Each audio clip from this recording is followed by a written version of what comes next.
एक व्यक्ति 200 ऊंट लेकर के चला जा रहा था। बहुत बड़ा व्यक्ति था, 200 ऊंट लेकर के जा रहा था, साथ में उसका पुत्र भी था। रात्रि का समय आया, उसने कहा बेटा ये सारे ऊंट को खूंटे से बांध दो। ठीक है पिताजी। और उसने ऊंट को एक एक खूंटा लगाया और एक एक ऊंट को बांधना शुरू कर दिया।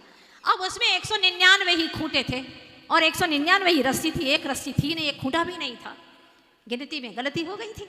अब उसने कहा पिताश्री क्या करूं, 199 ऊंट को तो खूंटे से बांध दिया, वो तो बैठ गए, लेकिन एक ऊंट का क्या करूं। पिता ने कहा, पिता था अनुभवी था, उसने कहा बेटा वही कर जो सबके लिए किया है। क्या करूं पिताजी, वही ना जैसे सबको बांधा है वैसे बांधे, लेकिन बांधू कैसे, खूंटा भी नहीं है रस्सी भी नहीं है। अरे सिर्फ एक्टिंग करना है तुझे।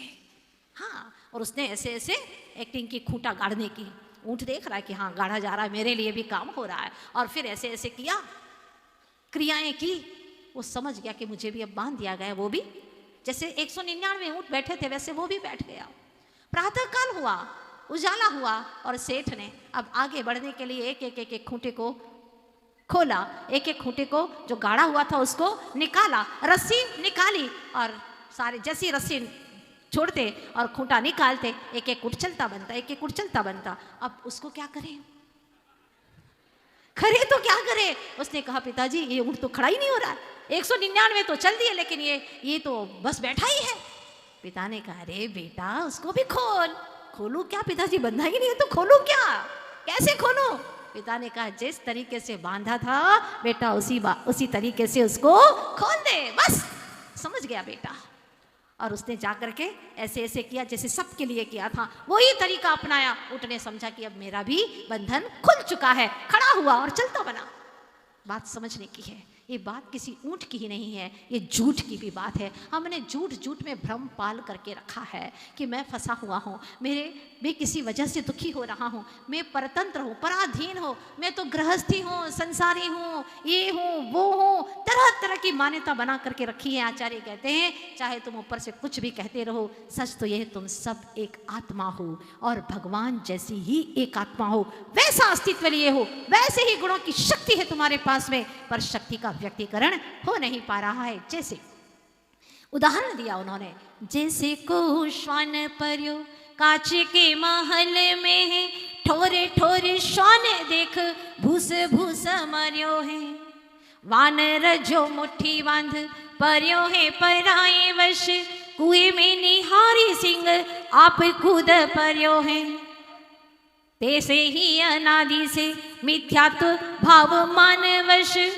अपनो स्वभाव भूली जगत में फिरियो है, अपनो स्वभाव भूली जगत में फिरियो है।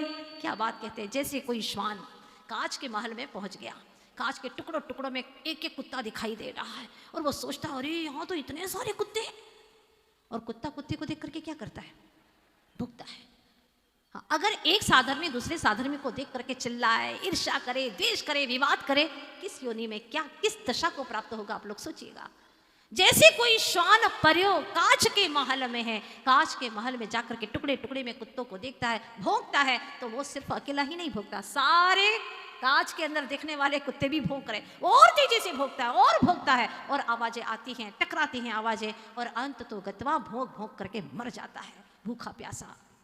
जैसे कोई श्वान पर्यो कांच के महल में है, ठोर ठोर श्वान देख भूस भूस मर्यो है, वानर जो मुट्ठी बांध पर्यो है पराए वश। जैसे बंदर भूखा था, देखा उसने एक मटकी के अंदर चने रखे हुए हैं, और उसने मटकी के अंदर हाथ डाल दिया। मटकी का मुंह बहुत छोटा सा था, सुरई बहुत छोटा सा मुंह था, उसने हाथ तो डाल दिया क्योंकि डालते वक्त तो सीधा गया, लेकिन जब चने पकड़े तो मुट्ठी बंद गई। अब निकाले तो कैसे निकाले, निकल ही नहीं रहा, बहुत कोशिश की नहीं निकल रहा है, पूरा मटका हाथ में आ रहा है लेकिन चने नहीं निकल रहे हैं, भूखा है। वो सोचता है मुझे किसी ने बांध दिया, अंदर में कोई भूत प्रेत है जिसने मुझे जकड़ लिया है। वानर जो मुट्ठी बांध पर्यो है पराए वश, कुएं में निहारी सिंह खुद आप कूद पर्यो है। जैसे सिंह ने देखा कुएं के वहां पर एक बहुत बड़ी बावड़ी थी, और उसने देखा, क्या देखा, परछाई दिखी पानी के अंदर, ओ मेरे जैसा ही एक सिंह और है इसके अंदर। उसने दहाड़ना शुरू किया, अंदर से भी दहाड़ आई। सोचा अरे ये भी मेरे जैसा बहुत भयानक खूंखार है। हाँ, और आवाज लगाई और आवाज आई। फिर तो उसने सोचा कि नीचे वाला मैं भी कम नहीं हूँ, हाँ ये दहाड़ रहा है तो मैं भी इसके सामने कम नहीं हूँ। छलांग लगाई और कुएं में गिर पड़ा। कुएं में निहारी सिंह आप कूद पर्यो है, तैसे ही अनादि से मिथ्यात्व भाव मानवश अपनो स्वभाव भूली जगत में फिरियो है। ऐसे ही अनंत अनंत काल व्यतीत हो गया है, अनादि से आज तक अंत नहीं हुआ इस परिभ्रमण का, और ये जीव अपना स्वभाव भूल करके संसार में भटक रहा है। इसके दुख का कारण यही है। तभी आचार्य भगवंत को ऋषि मनीषियों को कहना पड़ा, हूँ स्वतंत्र निश्चल निष्काम ज्ञाता दृष्टा, हूँ स्वतंत्र, मेरा स्वभाव स्वतंत्र है, अपनी स्वतंत्रता को पहचानो। अगर स्वतंत्रता को पहचानोगे नहीं तो कभी भी स्वतंत्र हो नहीं पाओगे। जैसे हमारे देश के उन महानुभावों ने अपनी स्वतंत्रता को पहचाना तो अंत तो गत्वा उन्हें 1947 में स्वतंत्रता हासिल हो गई।